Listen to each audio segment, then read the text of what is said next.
Good morning, and welcome to the 20th National Conference on Child Abuse and Neglect Closing Plenary, looking to the future, building communities through meaningful cross-agency collaboration.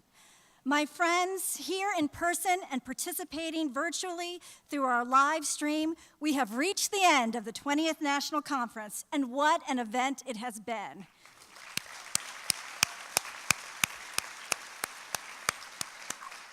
I'm thrilled to say that we have had 1,400 participants here in person and over 2,000 people join us throughout the course of the 3 days via live stream. So imagine with me the reach that we have had through our collective work being here this week. The knowledge and experience shared both formally and informally have been truly inspirational and is spreading through our collective networks. I want to acknowledge the impact team, down to our AV guys, to our folks who are working logistics, the Office on Child Abuse and Neglect staff, as well as our ACYF partners and the Commissioner's Office for working seamlessly behind the scenes to make this a fantastic event. As several people have said to me over the course of 3 days, what makes this conference special is how we engage and recognize the collective wisdom of researchers, practitioners, parents, and youth within our community. We have been enriched by our presenters and by each of you through your generosity of being here and sharing your stories, asking tough questions, your challenges being shared with us, and your insights. I want to say a special thank you actually to our Commissioner Lopez, for being here and being fully engaged. I think that you know and have seen throughout the course of these 3 days that he's an uncommon leader who continues to lead not only his staff but the field in having courage, imagination, and a strong determination to move the field forward. So please join me in a little applause for him.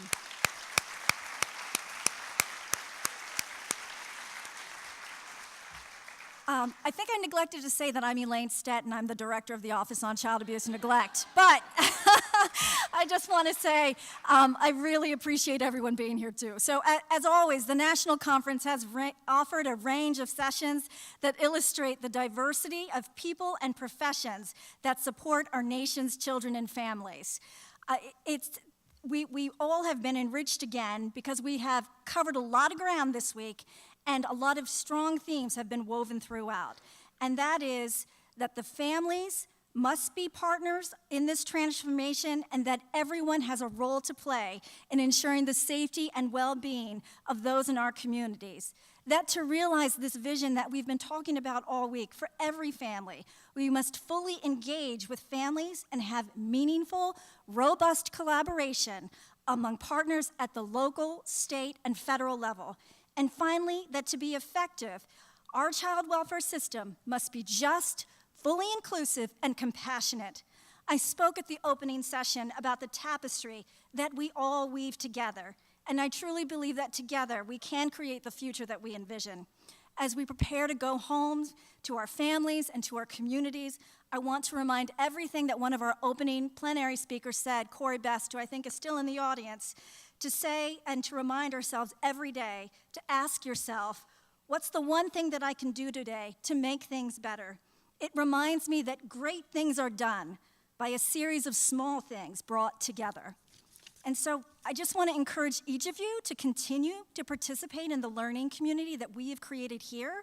And one request, and this is a logistics thing, is to remind everyone who's been with us virtually or in person to complete the evaluations on the session that are still available on the app. The app will be live for 6 months, so you can still go download presentations, find the speakers again, and we will, over the next few months, be getting you links to recordings and resources that were shared during the conference.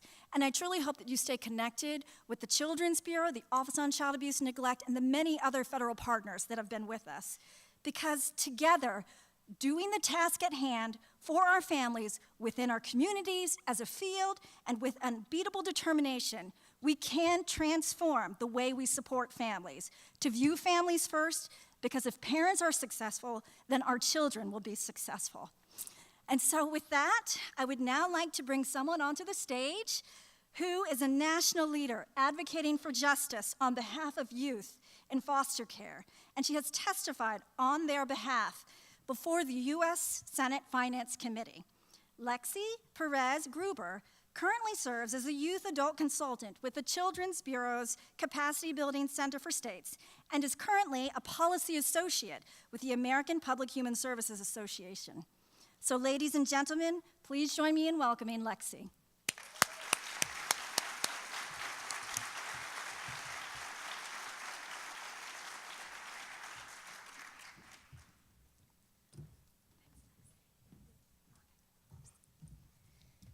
Thank you for that incredibly warm introduction, and thank you to everybody who stayed for the closing session. I know it's Labor Day weekend, but we're really going to have an incredible panel coming up, and it's my true privilege and honor to introduce them. So like many people in the room, I work in policy and practice. The past 2 days have been really incredible, going to breakout sessions and meeting other practitioners in the field and learning how we can reform the child welfare system. But what has really moved me and moved my heart is to see so many incredible people in this room who are so passionate and so driven to reform the system that I was once a part of. I entered the foster care system in 2008 in Connecticut, and at the time, President Obama was just running for office. So when I entered foster care, shortly after, he was elected president. And in the past 8 years, we've seen how the Obama administration has truly reformed the system that touches so many vulnerable children and families. We've moved from a reactive system to a preventative system. We've learned about adolescent brain development and incorporate that into our policies and practices to make sure that children in care have the most normal experience that they can have and deserve. And most importantly, in my opinion, we're working to reduce reliance on congregate care. It's my honor to introduce a very fine public servant from the White House who will be sharing some announcements about some new guidance and rules. I first met Roy at the White House Summit on Normalcy last May. And in my opinion, he is one of the most incredible champions for children in foster care. You know, there are so many people who sit at their desk and do this work, but there are a few people who can really sit down and look at us in the eye and value us as experts. And that's really what he did.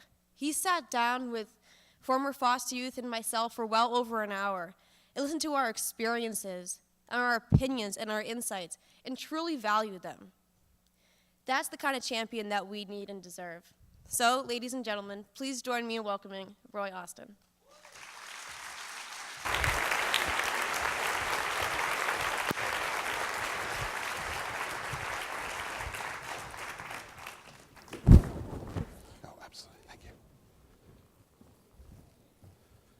Well, good morning. Oh, come on. We can do a little bit better than that. Good morning. Good morning. Thank you. And let me just say it is actually an honor to be introduced by Lexi. I actually think I should be introducing her. She has done such incredible work in such a short period of time. And actually, as I figure out what I do next in life, maybe she will give me a job. That's my hope in life. Look, it is an absolute honor to be here on behalf of President Obama and the White House at this 20th National Conference on Child Abuse and Neglect. I would be remiss if I didn't mention the awesome work of Commissioner Rafael Lopez, a good friend of mine. He is a person who leads from his heart, and you're going to have a chance to hear some more from him soon. But Rafael is the passion, the smarts, the hard work that is behind so much of the work that we as an administration do with respect to child neglect and abuse and with respect to foster care. Let me take a few minutes to tell you a little bit about the work that we've been doing to improve the lives of lives of youth and families in the foster care system and to prevent families from entering the child welfare system in the first place. Since his absolute first day in office, President Obama has been fighting to make it very clear that no matter where a child is from, what a child looks like, who that child loves, or what their circumstances are, that every single child should have a chance to reach their highest potential. Now, we know that young people who experience abuse and neglect face an unfair and a tough road, and it's absolutely not their fault in any way, shape, or form. Now, as many of you probably know, young people who age out of foster care without a permanent home are often at higher risk of entering the criminal justice system, greater challenges in continuing and completing their education, greater challenges in obtaining high-quality health care, and a tough time often getting gainful employment. But we feel in the White House and this administration that no one should feel like they need to beat the odds in order to succeed, and they certainly should not feel alone as they're trying. Now, we also know the dangers of congregate care, and we know that kids are better off when they're raised by loving families and not institutions. That's why the president's budget included a proposal to limit the use of group homes and push for more family-based care. Now, part of that push for family-based care is also kinship care. We know that many states around the country are celebrating this month, Kinship Care Month, and we join you in honoring those incredible individuals who have stepped up and sometimes stepped in to provide love and support to vulnerable children and youth. They are the heart of America's success. Now, my family, when I was in 10th grade, adopted my cousin, who was living at the time on the small island of St. Vincent and the Grenadines. We brought her into our family from a very poor environment, and after about a year or so, adopted her, and a little bit later, she went off to college and was able to have a very successful, fruitful life. At the same time, our president was raised for some time by his grandmother, another person who did okay coming out of kinship care. And so many of the stories here share that same common theme. Now, in fact, 1 in 11 children and 1 in 5 African American children will live within a kinship family sometime during their childhood. Kinship care provides the best opportunity to retain family connections and the child's cultural heritage and community ties. And that means we need to ensure that people with disabilities who want to be parents or guardians can, either with their own biological children or those who they have lovingly taken into their home from the foster care system. And while we work to improve outcomes for youth in the foster care system, we also must do all we can to prevent young people from ending up in foster care in the first place. The White House has convened child welfare leaders like Lexi from across the country at roundtables to share best practices, what works and what isn't working. And a lot of our policy work, from economic mobility to criminal justice, to the My Brother's Keeper initiative, these are all intricately intertwined with prevention. When we better serve families, children are better off. They are more likely to succeed and live happy, healthy lives. Now, one step we recently took that I am particularly proud of, because it was something that my colleague, Molly Dillon, who is here in the front room, helped to make happen, was the first ever White House Foster Care and Technology Hackathon. This past May, as part of our National Foster Care Month, the White House and Commissioner Lopez's team, in partnership with the nonprofit Think of Us, hosted a 2-day-long event that was part teach-in. Child welfare leaders, foster care alumni, and foster families explained the challenges of foster care, and part innovation lab. Engineers and developers worked alongside those connected to child welfare to produce new apps and websites to improve outcomes for foster youth and families. While advances in technology have improved so many aspects of our lives, from education to health to national security, the child welfare system and the tech sector had not formally partnered until now. Now, we know it's going to take more than this one hackathon to solve the so many problems that we have in the system. And that's why at the end of the 2 days, the group pledged to themselves and one another to host follow-up hackathons, and those are actually going to happen. Silicon Valley next month, New York City in November, Los Angeles in March. And if you are interested in participating in these in any way, please see us, please reach out to us, and we'll be happy to connect you with those that are running these hackathons. Now, I know that you all are incredibly excited to meet our next guest, and I won't take up too much more of your time, but I will end with a few thoughts. We absolutely can, imagine a future where we work together across sectors to solve big challenges and yield better results for children and families than we are seeing at this moment.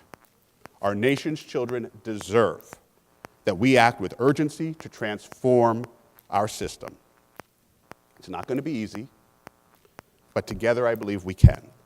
Changing hearts and minds will require brave and bold and an all-hands-on-deck approach. Now, I expire in about 140 days. That is all that this amazing president has in office. We don't have a lot of time, and we have a lot of work to do. And so much of what we are doing right now is ensuring sustainability, is ensuring that you, the people who have been doing this work day in and day out, have the tools that you need to continue this work for the days and months and years to come. And so this reminds me of what was said last year during a White House convening, when a young man reminded us that being a foster kid is not a personality trait. It's simply a legal status. The idea was so simple and yet so profound. And I think no one embodies that notion more than our next guest, a young woman who represents the very best that is America, someone who is a symbol of hope, of strength, of hard work, of our deep belief in the power of families, however limited their resources. With that, roll the tape.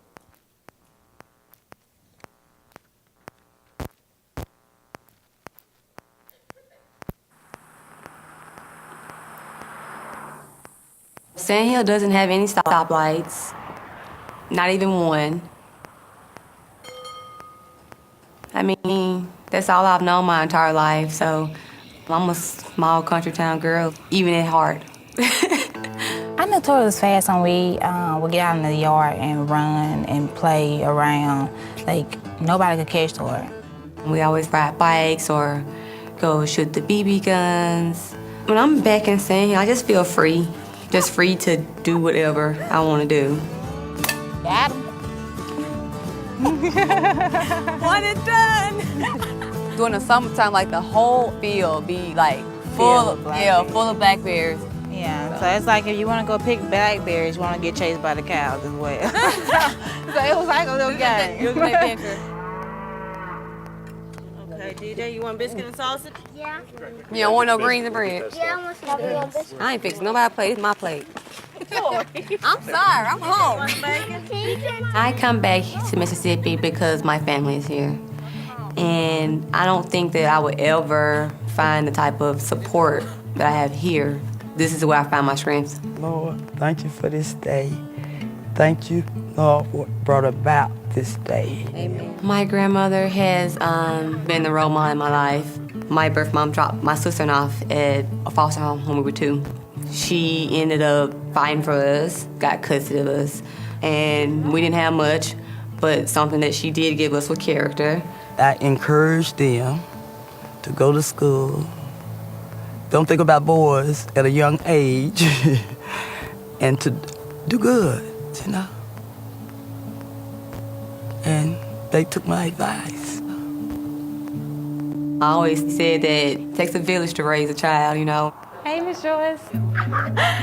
I mean, coming back to my high school for the first time was just an emotional roller coaster. I was so happy to see all the people that, you know, has basically helped raise me, you know? I'm just like being a crybaby. I'm just excited or something. Y'all tell Tori hello? I just want people to know that we're just able to do whatever we set our minds to. Go! One day I hope that I can come to Sand Hill and it's this huge sign that says, "Welcome to Sand Hill," you know, home of Tori Bowie.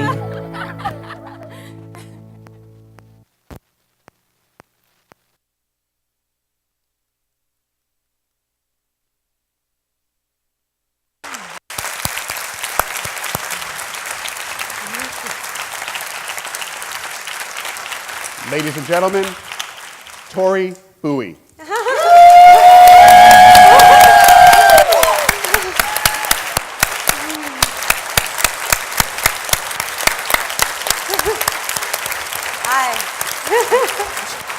Hi, everyone.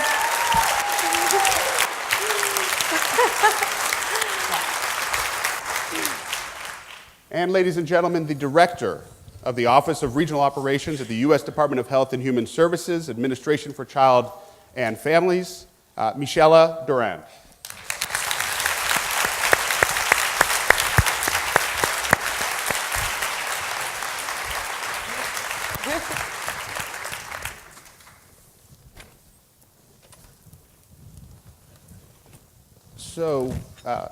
So Tori, I understand that you're fast, but I don't think I realized how fast you were. There was a moment here where we weren't sure you were going to make it. It turns out you're faster than a hurricane.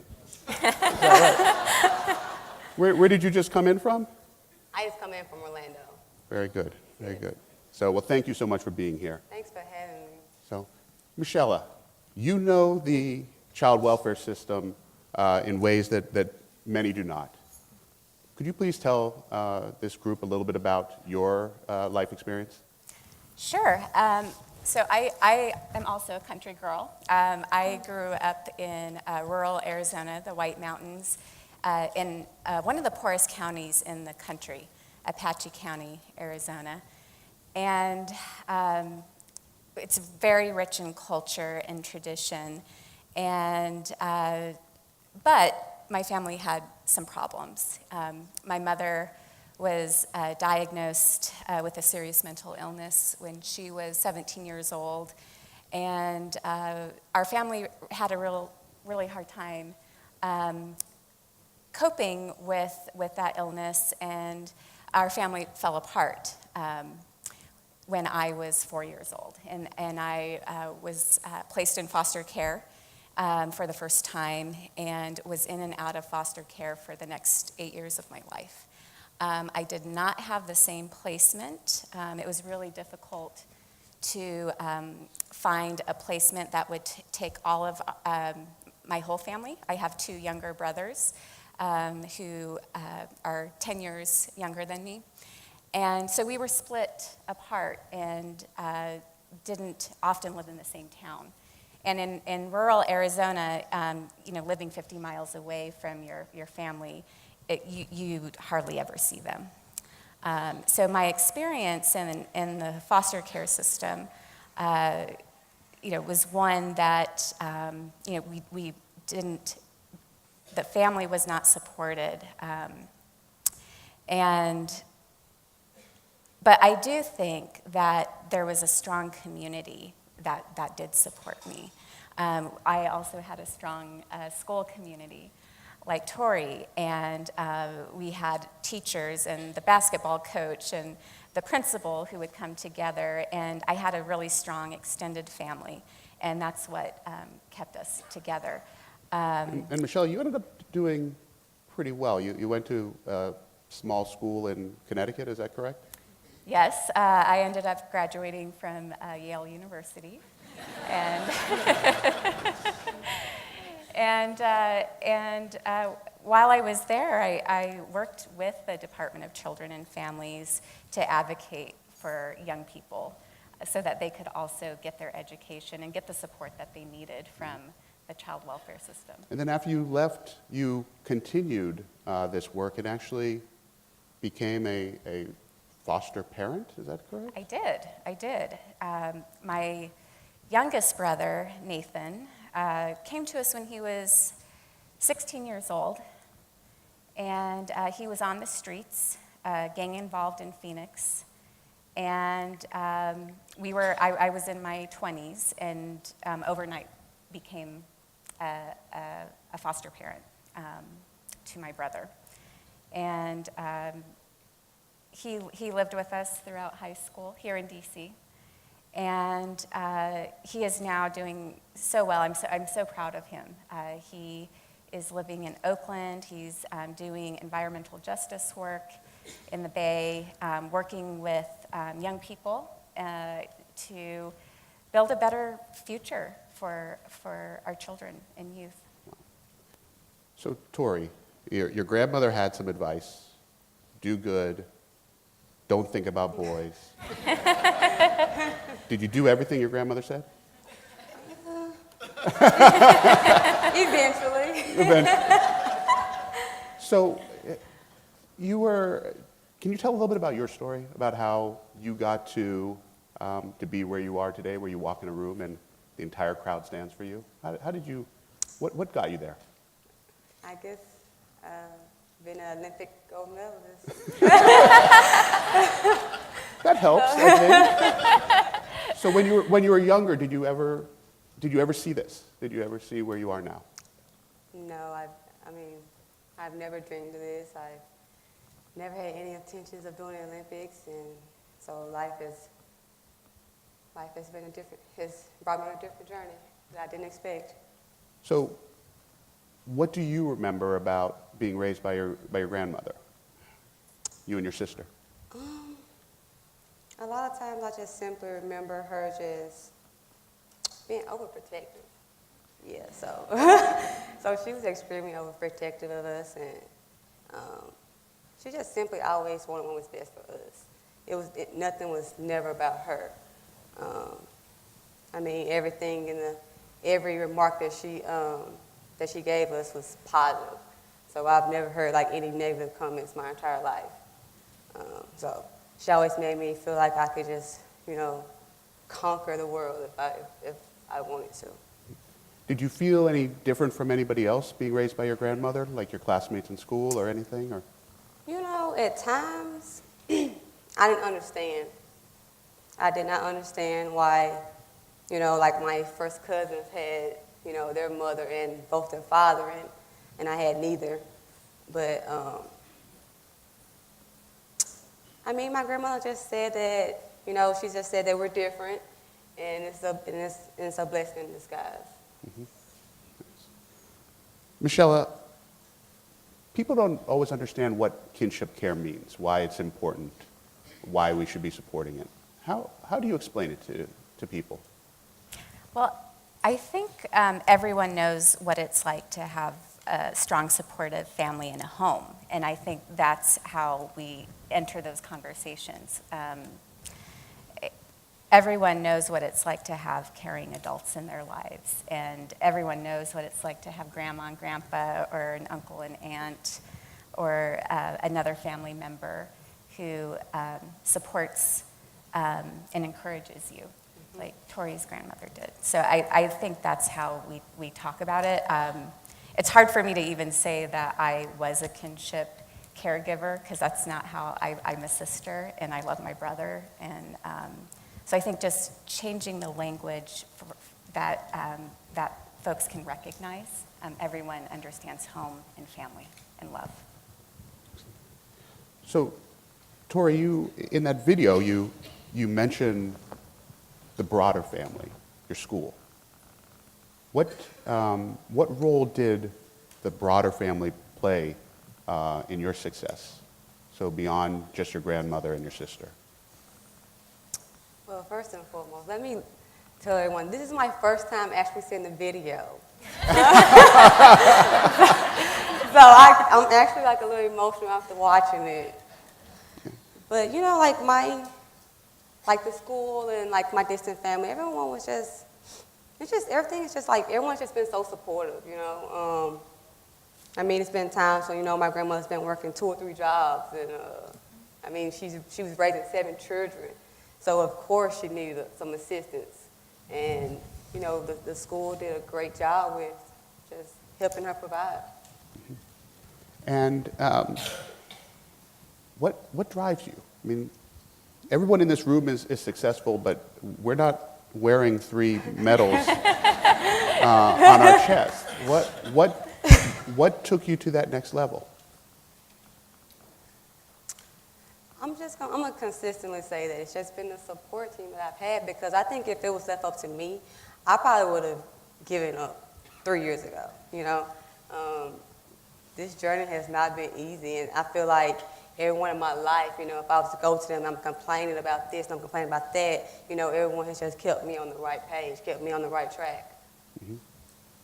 So, Michelle, as I mentioned, we don't have a lot of time in this administration left. The people out there need to know what are the most important things that we can be doing from a policy perspective in the remaining time that we have with this administration? Well, so I am not a political appointee, so I get to stay beyond this administration. But what I do think that... So you're not going to get fired? But no, I'm not. I get to stay and do the good work that you all started.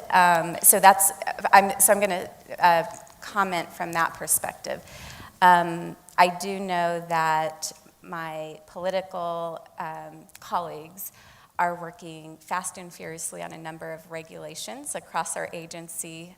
Our Head Start performance standards just came out. I know Rafael and his team are working on a bunch of regs that you all are interested in. So I think, that needs to happen before they leave. But I also think about the work that needs to continue beyond the administration. Things like ending family and youth homelessness, and our offices partnering with ACYF. So that we're really promoting best practices that the states and local jurisdictions that you're implementing to prevent youth from coming out of care and falling into homelessness, but also trying to elevate those best practices. And I think that's trying to hardwire that work and support our local jurisdictions and moving that agenda forward is what we're going to focus on for the next several years. So I'm very much looking forward to that. Okay. So good to know that there's actually life after this administration. Tori, there are about 400,000 kids right now in foster care. Many of them are going to age out. If you had a chance to, grab them and talk to them, what would you tell them about their life?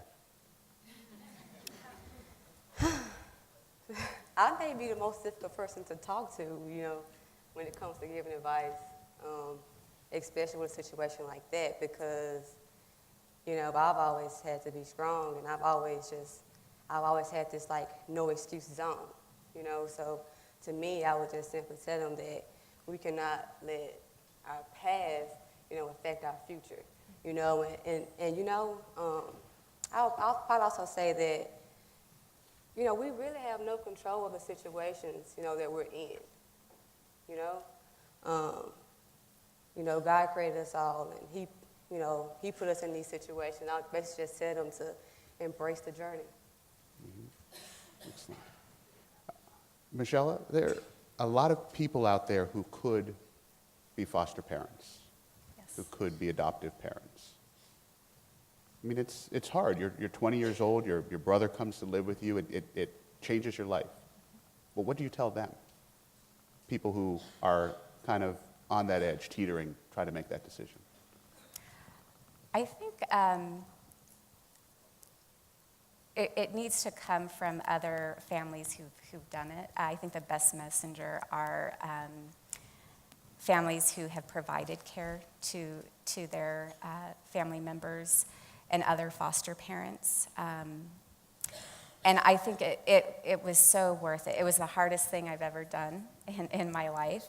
But to see, to be able to support a young person and see all of the amazing work that he's doing, it's just the most important thing that you can do in a young person's life. It's pretty amazing. And then to see him be such a wonderful uncle to my own children.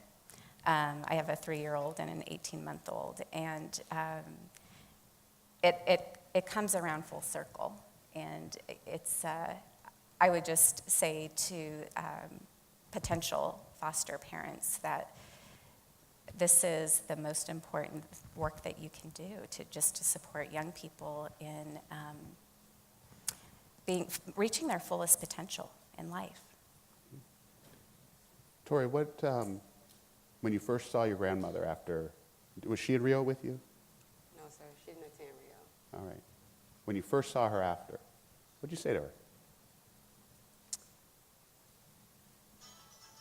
I think up until this moment, we still haven't really talked about the actual accomplishments in Rio.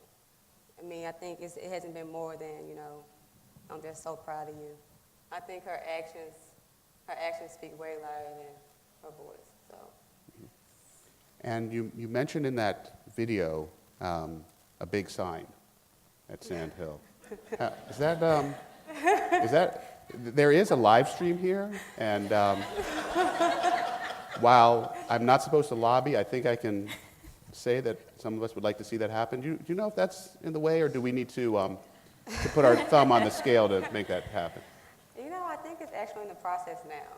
So I received a phone call, and they only needed my permission to do it, so I think it's in the process. All right. Yeah. Michelle, Tori, thank you for what you've done. Thank you for what you're going to continue to do. And we really appreciate both of you. Thank you. Thank you.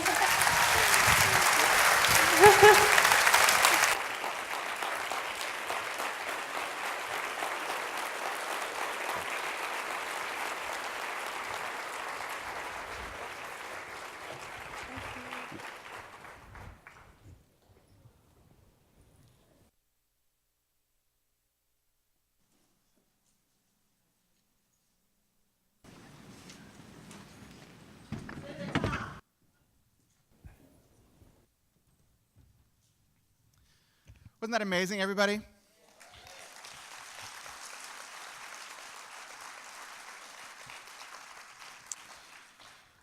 So welcome again, everybody, to the last day of our conference. One of the things that we've done, both in the larger theme of building community and building hope, and introducing the concept of bending the arc of the moral universe towards justice and child welfare, is about both listening to our inspirational stories that are driven by us as humans, that the fact that we share so much in common, that no matter who we are, where we come from, or who we love, or what family we were born into, that we have this extraordinary power in all of us to rise when we care for each other and we deeply invest in each other. We see that in Michela's story, we see that in Tori's story, and actually the countless people who you have met over the course of this particular conference. But we also have to remember that we have to actually put actions to our words, and to act with a sense of urgency in terms of bending this arc towards justice and child welfare. And as President Obama has said, it doesn't bend on its own, right?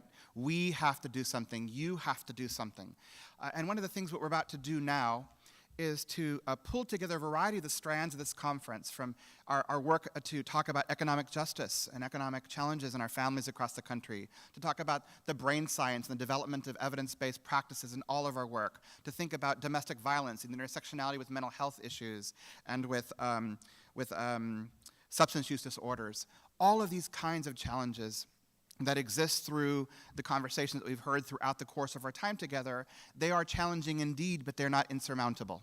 When we invest deeply in prevention, deeply in our families, deeply in our children and youth, believing that they have the extraordinary power to do amazing things in life.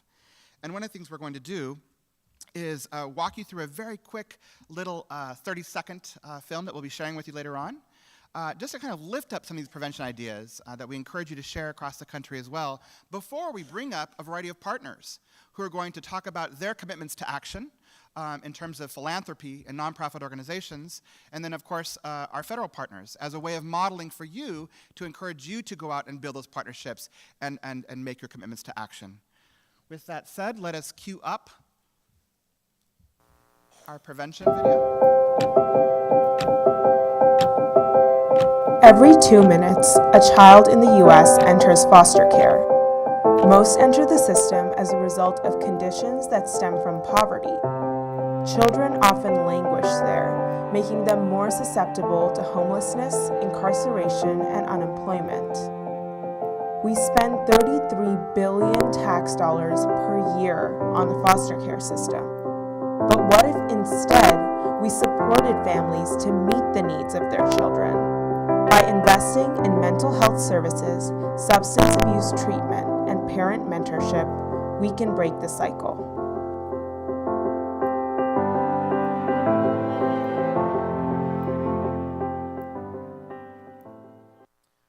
So the notion of, exactly, of working together to help families thrive, and flipping the script on the notion that all of our children, youth, and families who are in these various systems that we work on or study or write about or work with, that they are so broken that it is impossible to imagine a different life. We are all so much more than that story, right? We are all so much more than that because we can believe in children, youth, and families in a dramatically different way.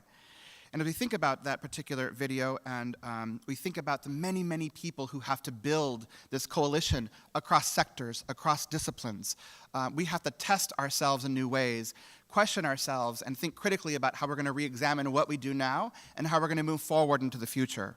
With that said, we are thrilled to bring up now a variety of partners who are doing just that, who are going to help us in this moment in time, not to solve everything, not to prevent everything, but to take a stab at doing something slightly differently or to add to the body of evidence that we know that when we invest in families early on, when we invest in prevention, extraordinary things can happen. With that said, I'd like to call up to the stage now David Saunders, who is the Executive Vice President of Casey Family Programs. I would like to invite up Leslie Gross with the Annie E. Casey Foundation. I would like to invite Claire Anderson with Chapin Hall. Come on up. Please join me in welcoming them to the stage. And we're going to hear from David first, and we're going to actually ask them to remain on stage as we have other partners join us in a series of commitments to action that were inspired by gathering us all across the country for this conference and as we move forward. Thank you, Commissioner Lopez. Building community, building hope. What a great theme for the 20th National Conference on Child Abuse and Neglect. We know building community is critical. Why? We can first look at the determinants of health. We've learned that the context of people's lives determine their health. 3 factors, including social and economic environment, physical environment, and the person's individual characteristics determine health. In other words, your zip code is as important to your health as whether you drink too many sweetened sodas. Second, we know from the Adverse Childhood Experiences study of the link between trauma, environment, and health. In fact, the knowledge gained from the ACEs study has been called a springboard to hope. Finally, let's define hope. Hope is a feeling of an expectation and desire for certain things to happen. It's an expectation for certain things to happen. Every child and youth has the hope that they will be cared for. Every child and youth has the hope that if the government decides their parents can't care for them, that they'll be put in a better environment. Finally, every child and youth has a hope that they will be in a safe, caring, loving family. As a field and as a system, we've fallen short of fulfilling those expectations. That's what this public-private partnership that we're here to announce is about. Casey Family Programs, the Annie E. Casey Foundation, and Chapin Hall are joining together to initiate a new set of activities and strategies designed to expand access to evidence-based prevention services where they're needed most, to reduce the need for foster care and congregate care, and to ensure teens and young adults in foster care have the supports they need to thrive. Building community, building hope is optimistic and challenging, but the children and youth of this country have every right to expect that we can accomplish that vision. Let me close with a quote from Jim Casey. He was the founder of Casey Family Programs and of the Annie E. Casey Foundation, as well as United Parcel Services. The quote is, "Determined people working together can do anything." Philanthropy, government, business, nonprofits, and communities can and must work together to achieve the goal of building community, building hope. And our 3 organizations are stepping forward to begin that progress. Thank you, Raphael, and thank you to the Children's Bureau for this opportunity.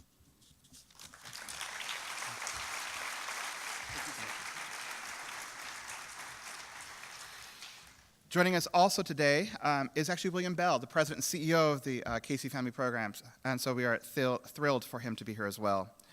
Next, we are going to turn to the beginning of our public federal partnerships and investments and announcements. And again, these aren't the end-all and be-all of all that we have to do, but again, the modeling of using the time as now concept and what we're going to do with this time as now, making sure that we bring to the stage a couple of partners in this fight to bend the arc of the universe towards justice and child welfare.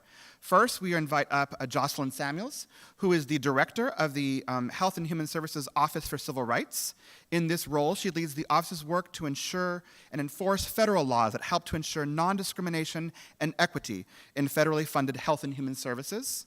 And she will also be joined by Regina Klein, who serves as senior counsel at the U.S. Department of Justice's Office of the Assistant Attorney General for the Civil Rights Division, where in this role, she is focused on the integration mandate of the Americans with Disability Act and protecting the civil rights of individuals with disabilities to receive services in the community. Please join me in welcoming Jocelyn and Regina to the stage.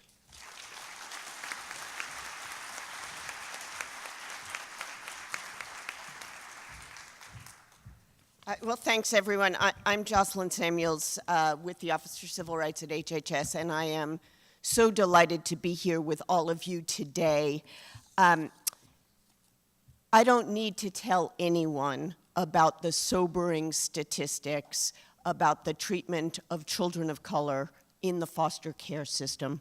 You all know them all too well, about the disproportionate representation of kids who are so vulnerable in the foster care system and in and out of various custody arrangements.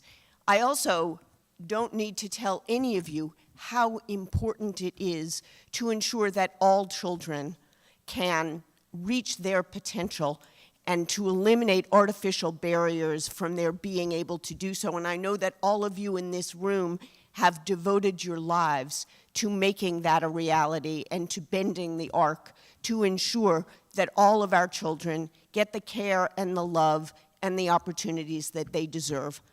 And that's why I am so delighted to be here with the Administration on Children, Youth, and Families, and Raphael, and the Civil Rights Division at the Department of Justice, and Gina Klein, to tell you that we have made a commitment to ensure that we partner with each other and with all of you to promote and protect the civil rights of children who are in the child welfare system.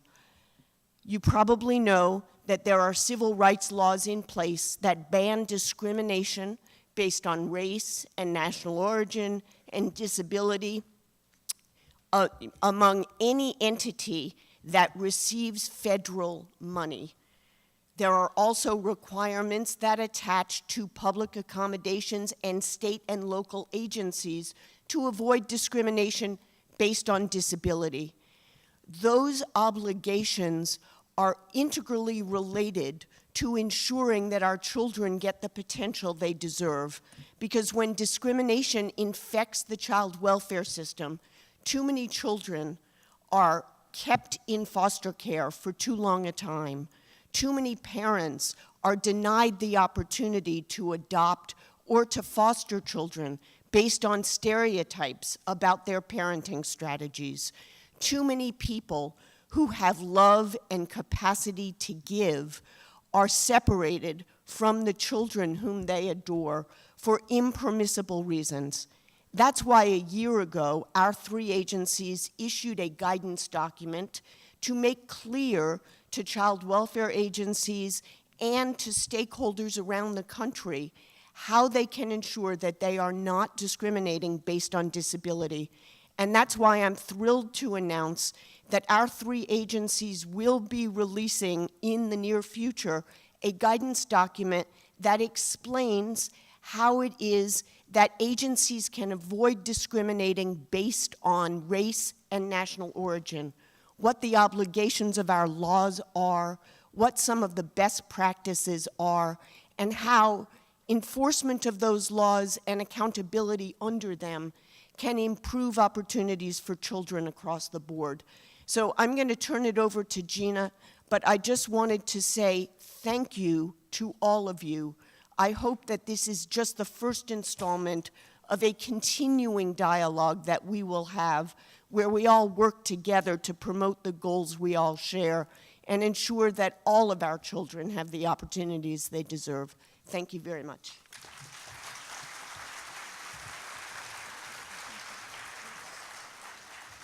Thank you so much, Jocelyn. This is an absolute pleasure for the Civil Rights Division at the Department of Justice to be invited today to such an inspirational conference and on such an important subject. I'm honored to be here on behalf of the head of the Civil Rights Division, Vanita Gupta, and to discuss this really important partnership. We at the Department of Justice are very pleased with this exciting initiative to ensure that the civil rights of children and families are protected. The Civil Rights Division at Justice wears a number of hats in this space. The division, together with DOJ components, is charged with ensuring that recipients of DOJ funding comply with Title VI of the Civil Rights Act.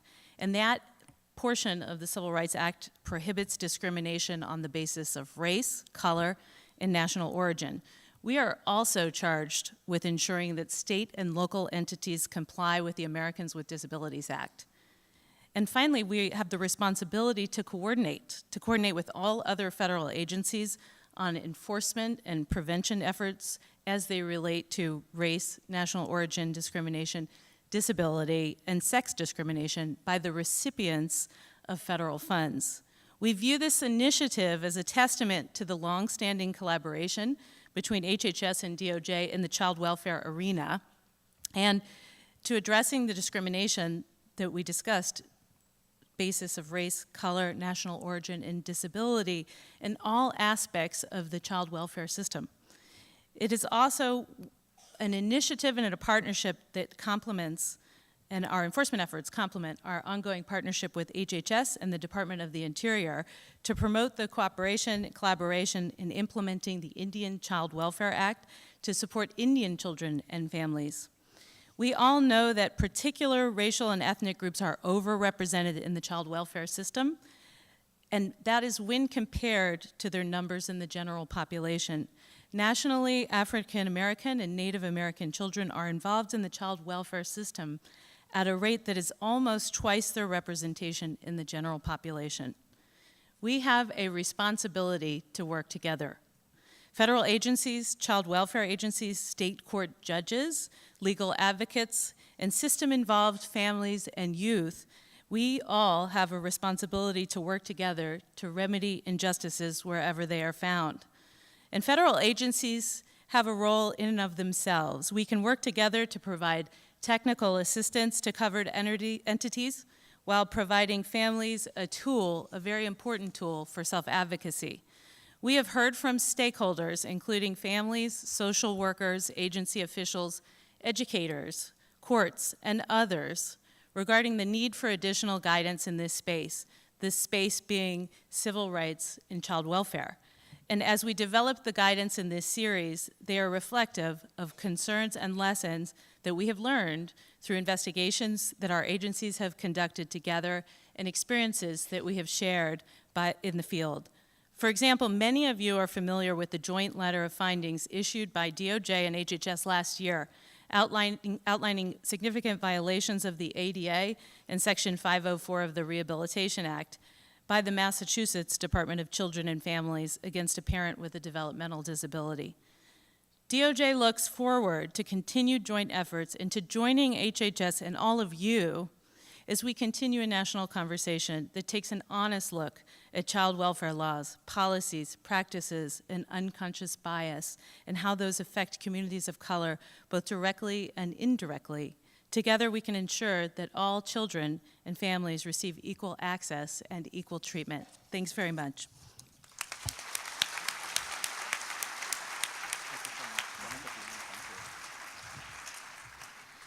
Thank you so much. And now we have the pleasure of welcoming to the stage Johan Uven, who is the Acting Assistant Secretary for Career, Technical, and Adult Education at the U.S. Department of Education, a role he has held since May 2014.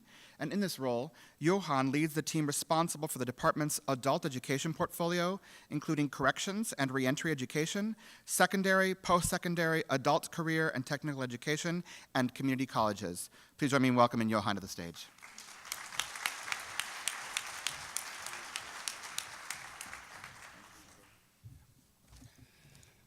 Good afternoon. I want to thank all of you for the commitments that you have made to this work and that you act on a daily basis. In addition, I want to say that I'm not here just on behalf of the Department of Education, but I'm here on behalf of the Department of Education, Labor, Housing and Urban Development, and Health and Human Services, and I will tell you why. Because we have made a commitment to improving the educational and employment outcomes for foster youth and alumni of the system. Let me tell you a little bit more about that. So what we are currently doing is strengthening our partnership aimed at improving the educational and employment outcomes of current and former foster youth by exploring new ways in which the agencies can improve wraparound support services and employment opportunities that do a better job at connecting youth to the educational system and address their housing and social and emotional needs. The goal of our strengthened collaboration is to increase opportunities for foster youth by coordinating services between the child welfare system and many of our other public systems, and to establish close working relationships between the agencies. The Department of Education, Labor, HUD, and HHS are committed to better aligning and leveraging existing educational and workforce training resources available to foster youth and alumni.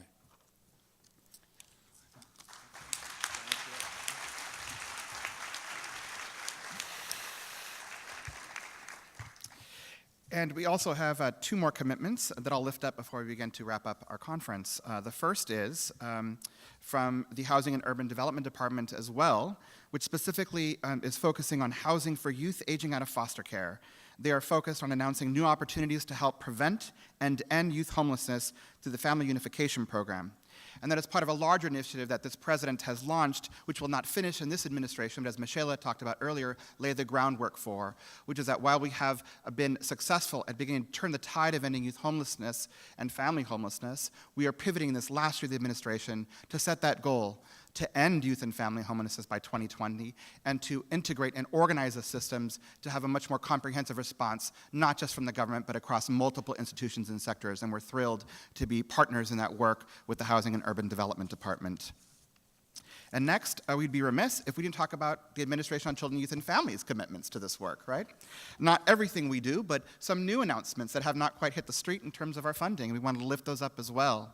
First, we are going to be investing in research, competitive grants, and capacity-building initiatives, some of which are going to be new to the field or new to you. And these efforts will include the following: expanded access to proven prevention services, in that we are going to launch a multi-million-dollar project to increase the number and availability of evidence-based prevention interventions. The project will include partnerships with state and county agencies to conduct rigorous evaluations. We are developing cutting-edge curricula for state and county child welfare agencies in partnership who are committed to incorporating evidence-based services into their practice models. The curricula will include step-by-step guides to build evidence of their own, practical strategies for scaling up such practices, and tips on how to involve accredited social work programs and state child welfare training academies. In addition, we are deeply focused on alternatives to congregate care for older youth.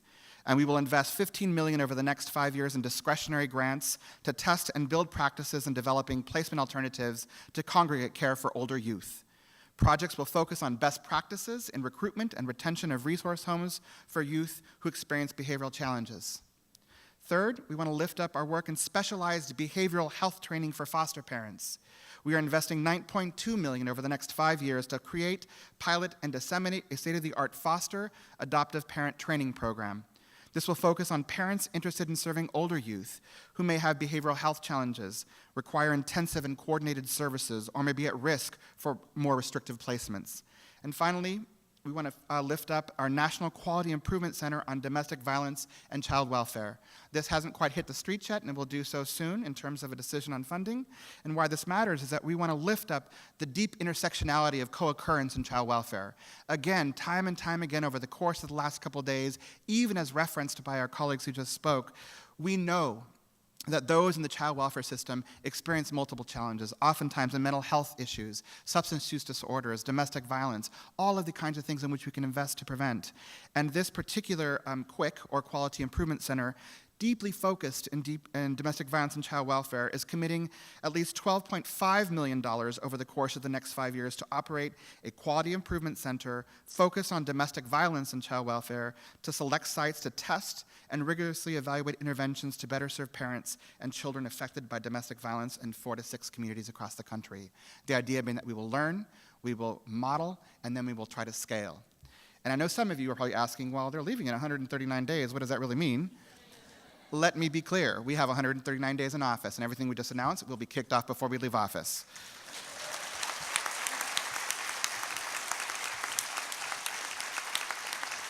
That said, I think it's important as we wrap up to tie a few loose ends, both literally and symbolically, and that's the reason why my colleagues join me here on this stage, which is that as we've talked about over and over, both from the plenary stage and in your workshops, no one person, no one leader, no one institution, no one sector, no one can do this work alone.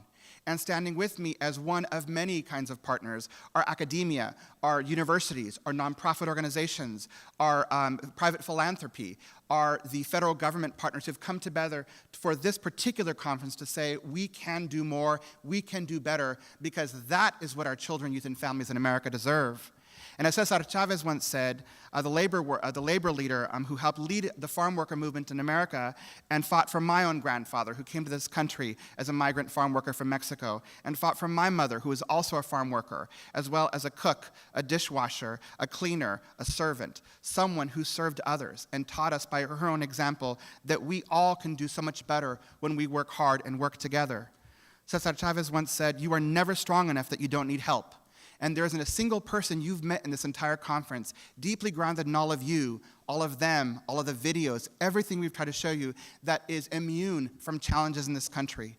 Every one of us sits in these chairs or is joining us via live stream because they know someone who has struggled. If not themselves, their brother, their sister, their neighbor, their family, their community, someone who struggled with domestic violence, someone who struggled with substance use disorders, someone who is struggling with mental health illnesses. We are not immune from these things. We share this common bond. And we bend the arc towards justice and child welfare with all of these leaders. It takes Claire, it takes Leslie, it takes Johan, it takes David, it takes Jocelyn, it takes, I was gonna say Eve. There's a switch, Gina, it takes William, it takes all of you to bend this arc towards justice and child welfare. And as we heard from the first day and through the second plenary and today, we heard from Richard Blake and Corey Best and Jennifer Rodriguez and Sandra Killett and Elise Hagel and Ariana Guerra and Mark Casas and Molly Tierney and Roy Austin and Michelle Duran and Tori Bowie and every single one of you. It takes all of us to bend this arc towards justice. And how might you build a stronger community and build hope? When you leave this room today, continue asking yourself the following questions. How might I build a stronger community? How might we build a stronger community? How might we build more hope for the children, youth, and families that we serve? How might we act with more urgency to bend this arc towards justice and child welfare for all of our nation's children, youth, and families, regardless of who they are, what they look like, where they come from, into whose family they were born, or who they love? And at the end of the day, we know that there are some people who are going to stop us along this journey as warriors for this justice and child welfare and say, it can't be done. We've tried that. I've been in the field 5, 10, 15, 25, 40 years, and we just can't do that. We know those refrains. We hear them in the hallways. We hear them in the bathrooms. We hear them in the whispers, right? Let us out them. Let us actually say we can do this.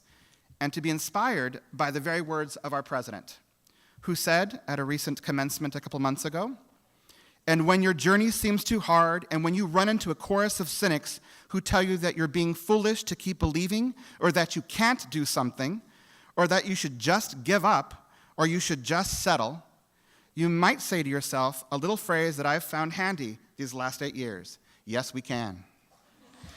On behalf of all of us at the Administration on Children, Youth, and Families, on behalf of the entire Obama administration, thank you for your service to America's children, youth, and families. We have so much work to do, but we have 139 days in this administration and countless others who will remain. All of the federal civil servants on whose shoulders we will all continue to build this arc together, and we will continue to bend it together. These partners here, all of you, and everyone you've heard from, thank you for your service to your country, and enjoy your weekend.